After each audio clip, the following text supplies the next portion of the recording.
দাদার জন্মের সময় বেঁচে উঠেছিল শাক। আমার জন্মের সময় কে উঠেছিল কেঁদে। আমি কি অবাঞ্ছিত নাকি? কেন কেঁদেছিলি মাগো? নারী জন্ম দুঃখে যাবে, অপমোচনের কাজে যাবে বলে ওরকম উঠেছিলি কেঁদে? কেন কেঁদেছিলি মারে? শোকে তাপে বিনষ্ট আদরে নিজের জীবন দেখে কেঁদেছিলি নাকি?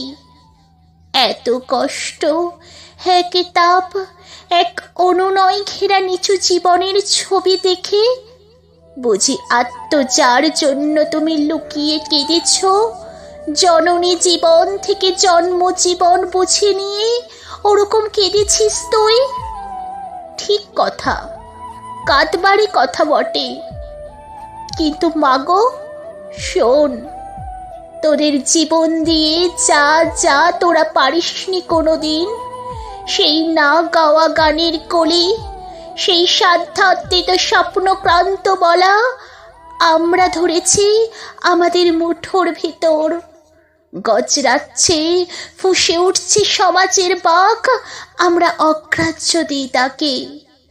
নারী খাদকের দল দিকে দিকে ছড়িয়ে রয়েছে, আমরা গ্রাহ্যই করি না। মাথায় জয়ের মুকুট নিয়ে ওই মিছিলে চলেছে আমাদের নারী জন্ম, ঋত জন্ম, ম্লান জন্ম, হেয় জন্ম। মাগো দেখ, মিছিল চলেছে বিশ্বময়, যারে তুই শোন, জন্মাবার সময় শাঁখ যদি নাও বাজে, প্রতিটি মেয়েকে আমরা শাঁখের চেয়ে ধ্বনিময়ী প্রতিবাদী সুগর্জনী করে তুলি। দেখ মাগো, আজ সত্যিকারের কলম ধরেছি।